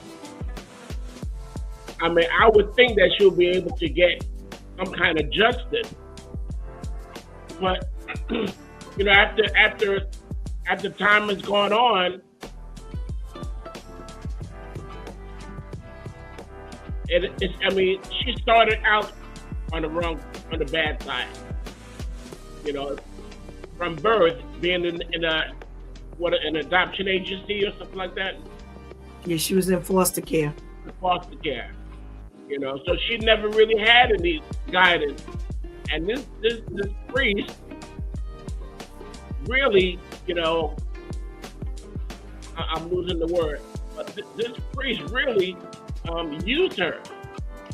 Used her, abused her, gave her money to do whatever he wanted. This is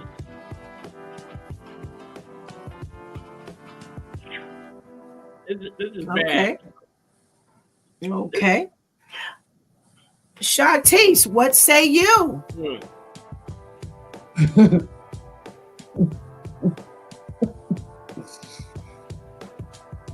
Call me insensitive.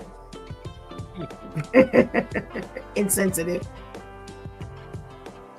Girl, shut up. You are just like the rest of us who made some real dangerous, stupid decisions. I met you at the strip club, sir. What did you expect? The Bible study? You were there to trick. Whether it was just to strip or to do the extra stuff in the champagne room. You knew why you were there. You knew why he was there. You were able to come up because it didn't just stay there. It surpassed him tipping you for lap dances and possibly more to him now creating this lifestyle with you. This became a lifestyle.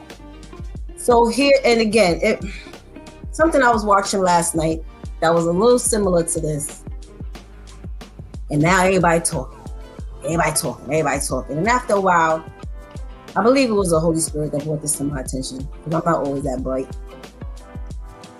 And it was like, are you talking now because now you're no longer benefiting?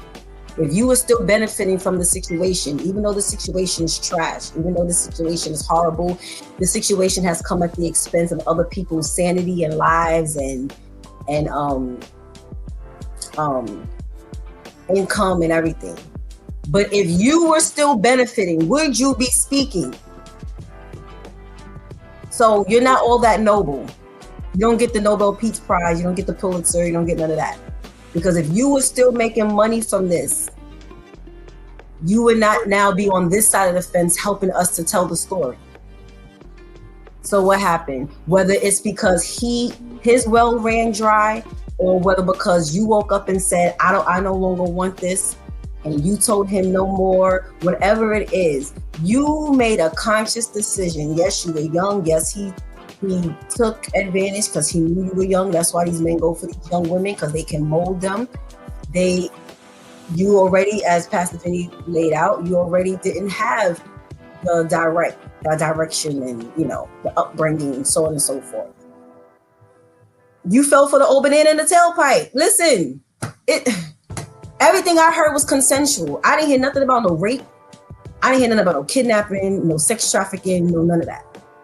So take it as you was just another stupid little girl like most of us were. And you should now be an advocate to help other young women, because you're still young, you're 33. Other young women, don't fall for this. I've been there. I know what it is to be desperate. I know what it is to go along with. I know what it is to initiate, because you initiated this, man. You decided to be in a strip club. So you know what you're doing? You're now offering what they're coming to get. That's what happens. So I don't hear anything that would merit for her to get anything. It was all consensual from what I'm hearing. All righty. Adele says, oh, please, I don't believe this chick. She sounds like she wants something, which is why she's talking now. Sounds like she ran out of money. She needs to be charged just for being trifling, all right? Justice for what? The whole relationship was transactional. And thank you, Shantice.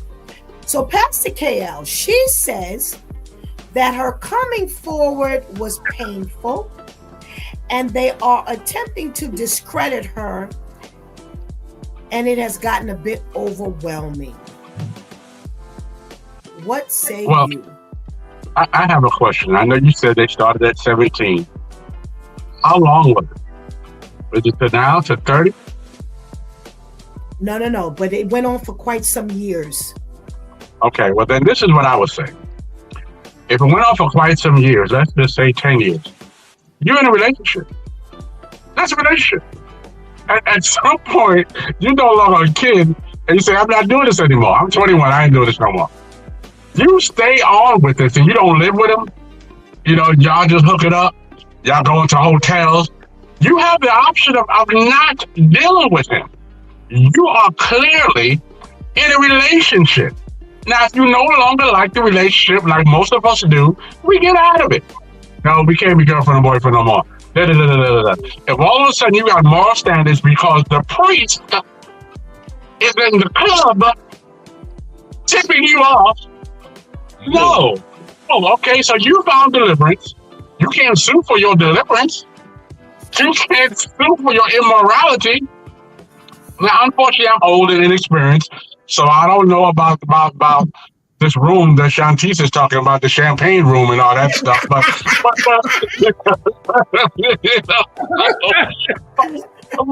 it sounds like it may be fun, but I'm not privy to that. However, you are in a relationship, girl, and you got tired of your boyfriend.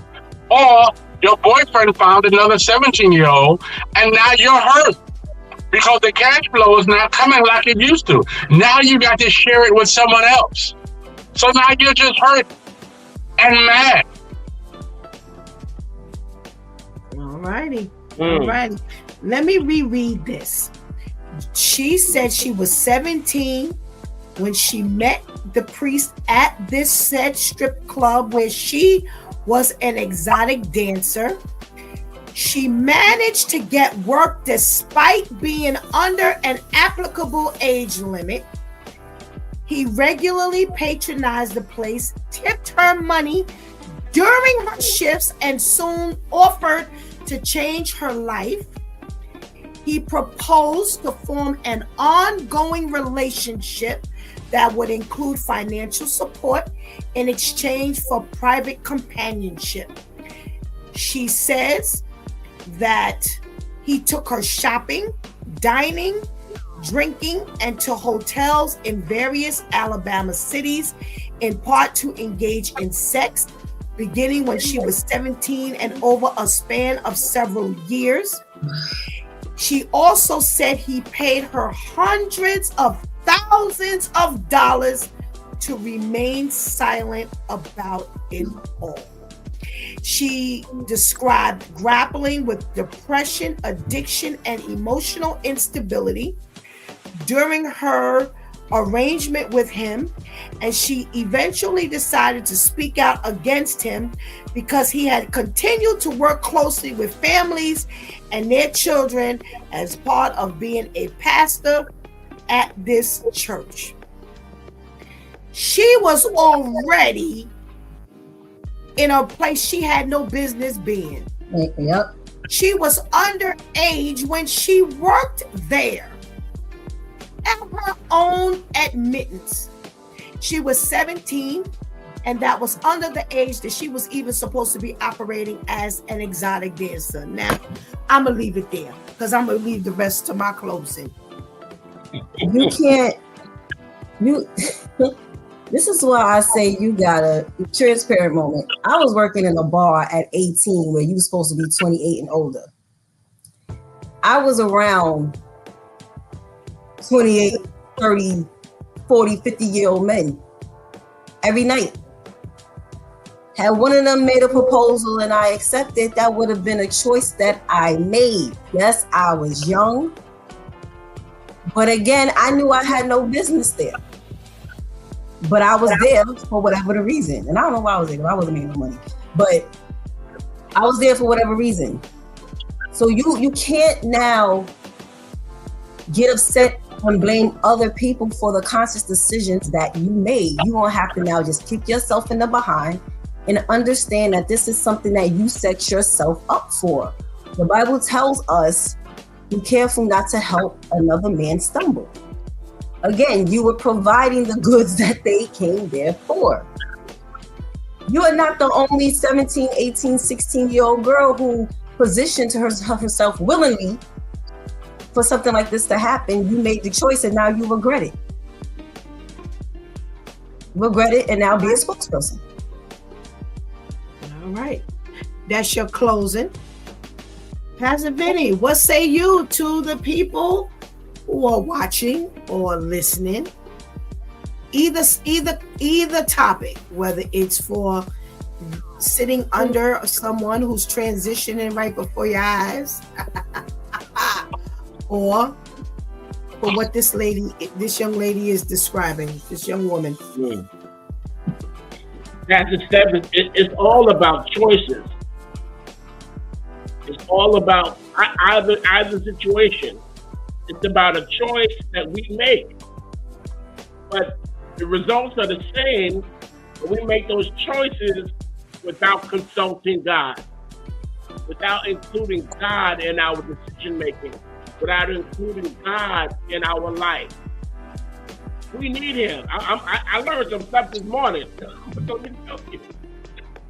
Champagne room. The champagne room. Yeah. Listen, I will never look at the Welch's sparkling cider the same anymore.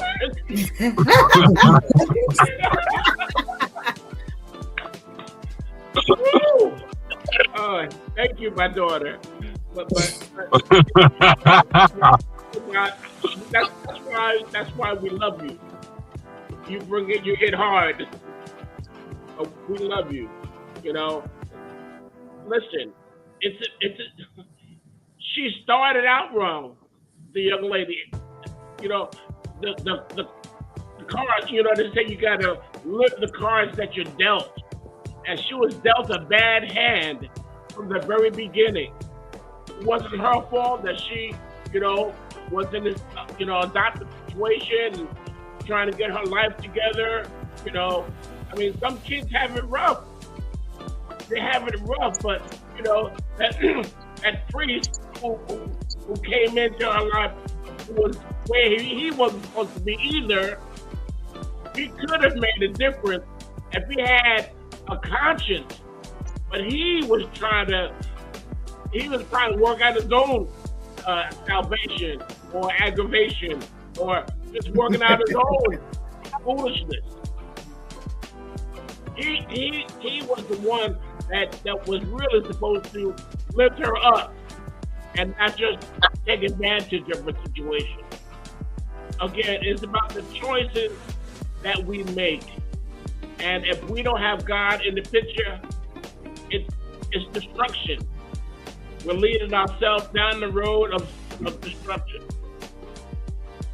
All righty. Thank you, Pastor Vinny. I agree with Pastor KL.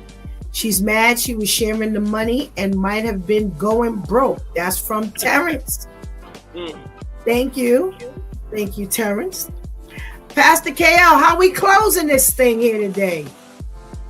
Well, you know, though I agree, I disagree. I heard Pastor Vinny said that she had a bad hand. No, she had a good hand. That's why she tried to run off with it. There was a game in New York that we used to play called 3-Card Molly. And they used to stand on the corner and flip all these cards and stuff like that until you pick the good card. And in the beginning, they let you pick the good card so that you felt that you was winning. But you keep on playing poker long enough, you're going to lose. You're going to lose everything. Your shirt, your pants, your life. You go to the casinos and you might hit that one jackpot for $25. And now you think you're on a winning streak. And now you lose more than that $25. This girl lost more than she expected. The hand looked good in the beginning. She had a great hand. He kept on paying and kept on paying and kept on paying until he stopped paying. You know, the word said, I wish that you be hot or cold. Because lukewarm, I can't do nothing with you.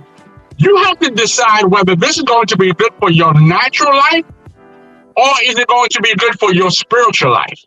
You know, a lot of us are just running with the good hand in our natural life, but not thinking about what it's going to do at the end when he says, depart from me. You know, and the priest could say, but you know, I was a pastor. I was in the church, Lord. But God is saying, but look at all the other stuff that you did that superseded your title. It's not about your title, it's how you're living. So when you decide on the things you're doing, is this pleasing to God? Is the way that you're living is pleasing to God? Is the hand that you have been given, has it been given from God or from the enemy? Because see, the enemy can make that hand look really good, but it's not pleasing to God. Absolutely. Amen. Thank you, Pastor KL. Thank you, my Due Time crew, for your contribution into today's conversation. We pray you have a blessed day. Thank you. Goodbye. Have a good day, everyone. Thank you. You too, man. Yeah. Woo.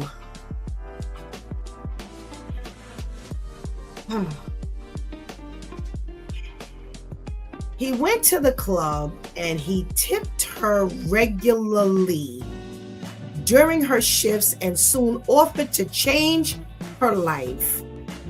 He proposed to form an ongoing relationship that would include financial support in exchange for private companionship.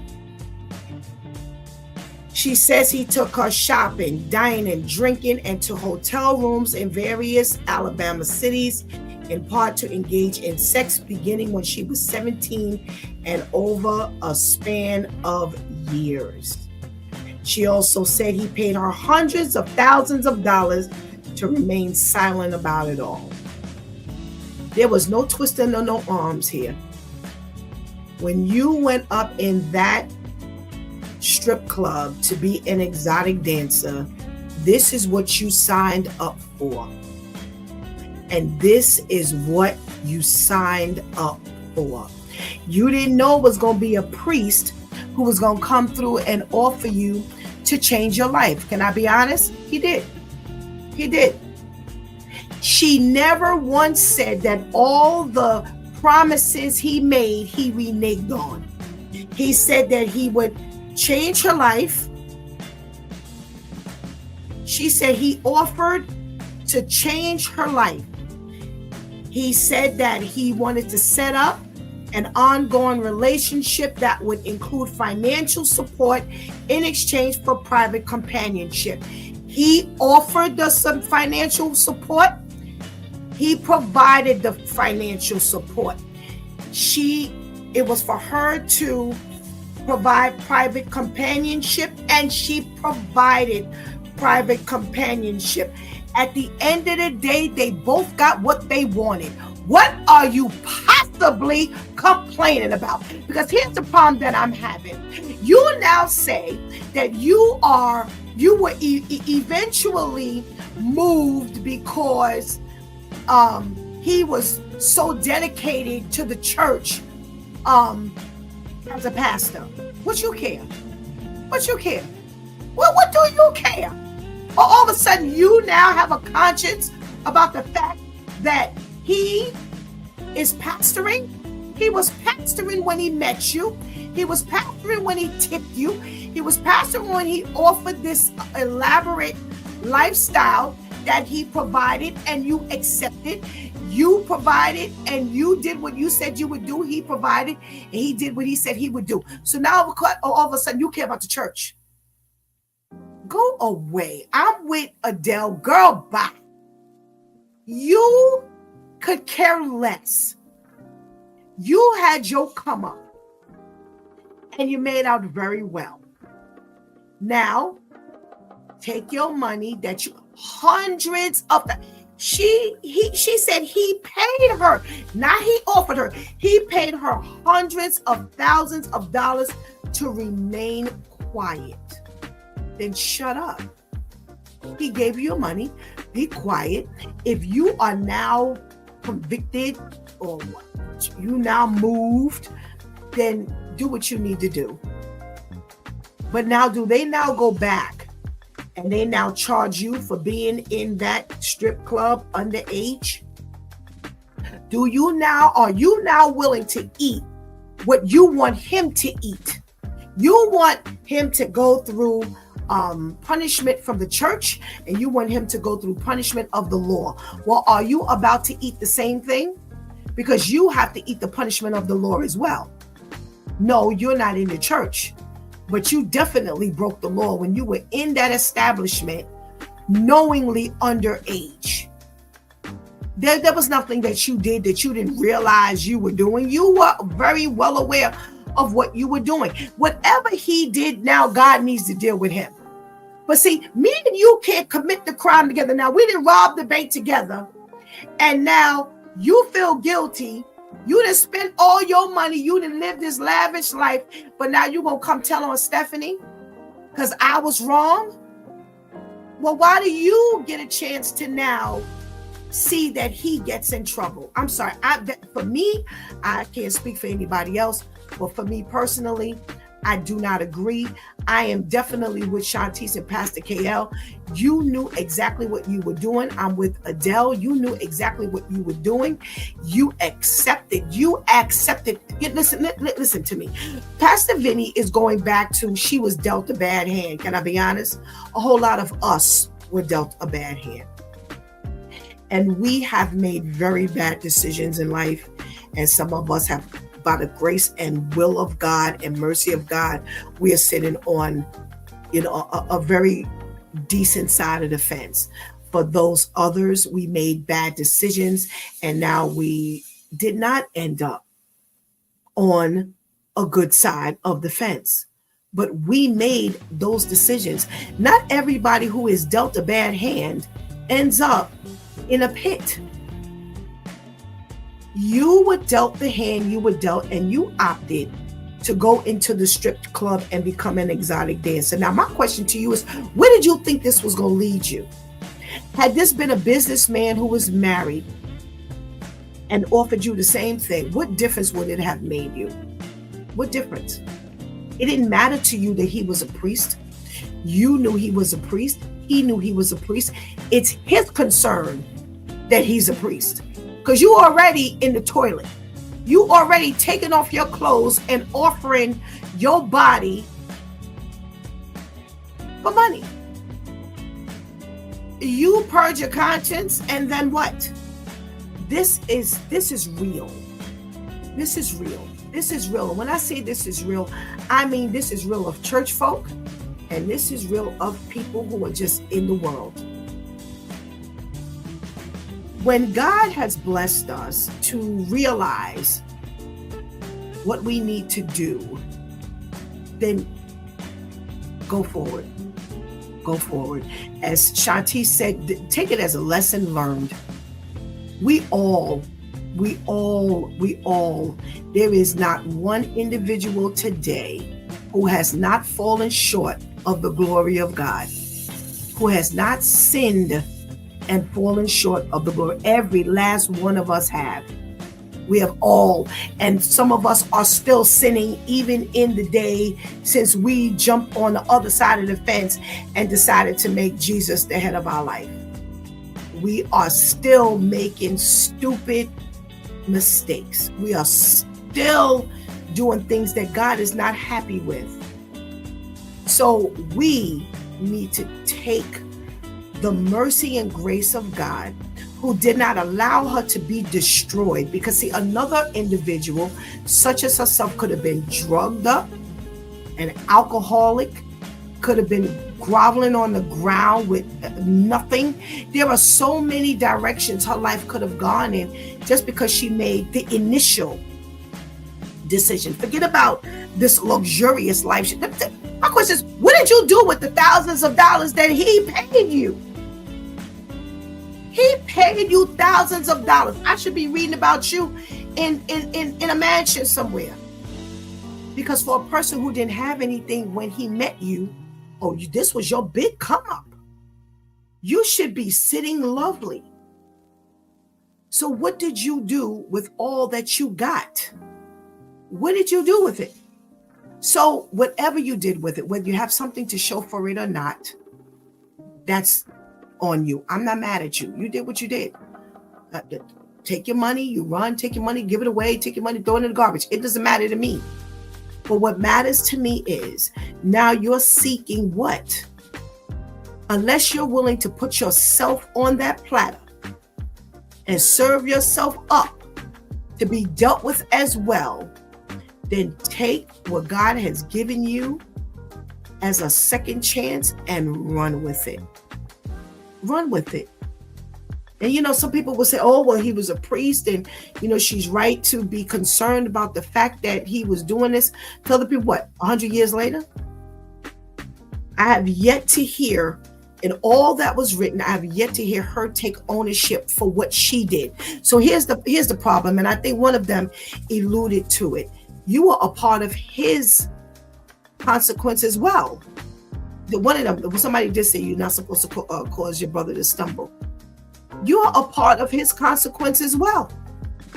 When he came in there, when you were an exotic dancer, the first thing you should have said to yourself was, oh, wait, hold on. I know I'm up in here, but I ain't helping the priest go wrong.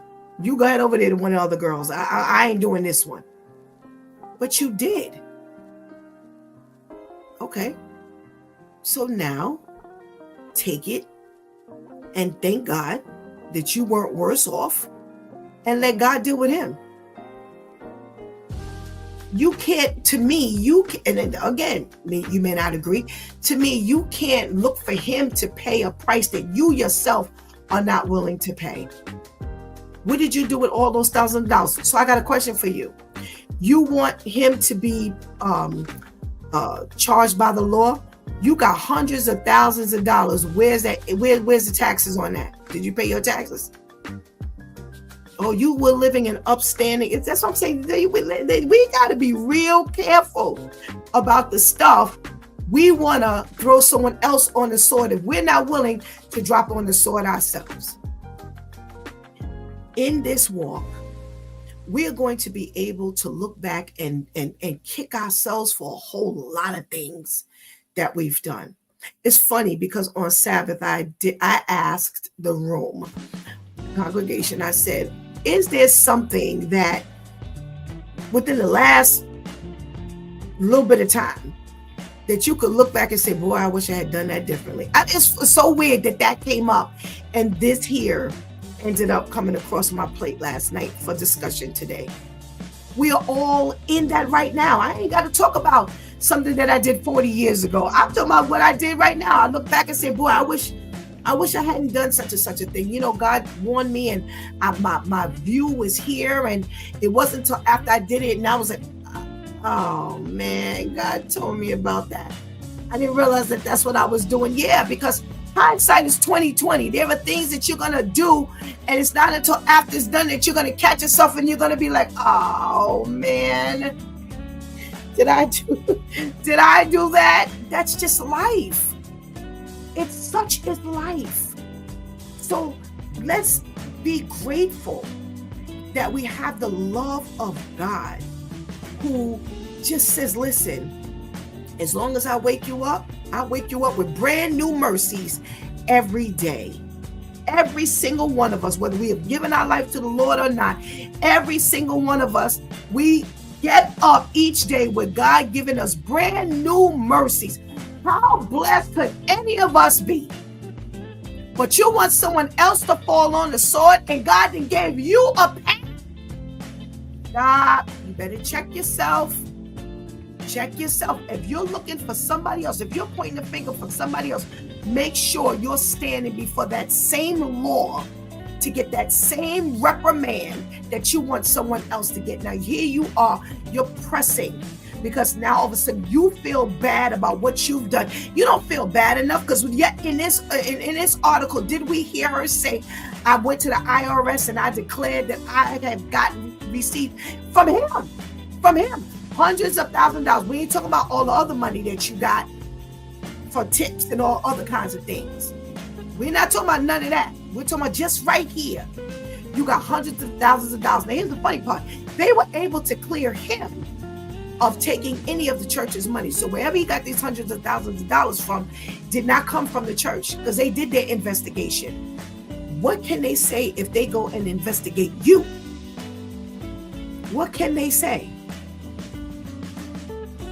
Can they say that you did the right thing? Be careful when you want someone else to fall on the sword. Are you willing to fall on the sword? Take this. You know, when we get up every day, you know, people say, oh, I give God thanks every time I put my foot on the ground. Every time I wake up, I get up out my bed. Boy, that is so it's so not what God wants. God didn't ask us to do that. He asked us to acknowledge him with our life. and getting up each morning and saying, thank you, God, for waking me up, is not what God is requiring of us. I'm sorry. Please find that for me in the Word of God, that it is fine for us to get up every day and just say thank you. And we go about our business living life as though there were no God. How? How does that even work? So where we believe that this is some grandiose thing that we do, Pastor KL said it. God says, I'd rather you be hot or cold, because if you're lukewarm, I'm going to spit you out. So all of this, we're believing that we're doing great. Think again, because that is not pleasing to God. And this is the thing that God has continued every day to just keep at not just you, but at me. He's got to get to me first.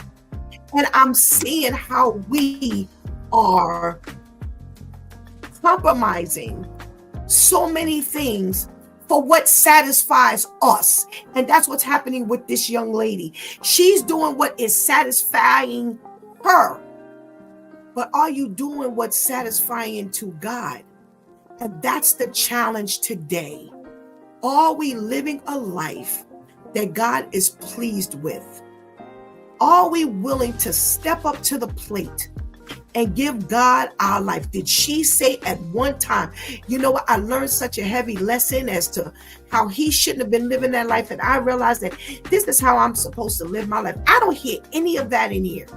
In all of this elaborate article, I hear no ownership, no increase, no change of lifestyle, nothing but what she wants this priest to endure from God, from the church, and from the law. Now, don't misunderstand me. I'm sure he has had, we don't know what kind of life he's been living. If God has required him to pay up already, or if there's something at the end that God will help him with in regards to his consequences. I'm going to help you with your consequences. There's going to be consequences behind what you did, because we do know that whether the Lord ever caught up with him or not, he will have to answer to God. Not just because he was in the church, because that's period. That's each and every one of us. But especially because he was in the church. When you went into that club, you looked to take somebody down. And so did they. You are ripe for the picking when you walk through that door. So we all have responsibility. Are we causing our brother to stumble? There's so many messages in this story. I'm not even going to touch the first one. I'm done with the first one. With him transitioning, there ain't nothing else to even talk about. I said what I had to say. If it ain't in the Bible, leave me alone. Leave me alone. I ain't going for it. And some people may not agree. Say, well, everything ain't in the Bible. Yeah, it is. Everything is in that Word of God. Whether we talk about each story, all of this is in the Word of God. There are so many messages here today, and it is up to us to extract as much as we possibly can. So that's why you hear everything being thrown out, because there's a lot to consider, a lot to be, grateful for when God has allowed us, quote unquote, to move forward despite our sins. Some of us won't eat sins until years later. I am here to tell you that. I've asked God, what is going on with this situation? And finally, after years of asking and God being silent, he said to me, this is for what you did then. And I was like, ouch. Ouch. Because I have asked God to forgive me. I have tried to make it right, or whatever I could do to make it right. And God says, I've forgiven you, but there's a consequence you still have to pay. So yes, God throws our sins in the sea of forgetfulness, but there are consequences we have to pay. But I can't tell you how many years I used to ask. I was asking, well, what is happening? What's going on? Why is this still this way? Why won't it shift? Why won't it change? And God said, because I need you to remember what you did.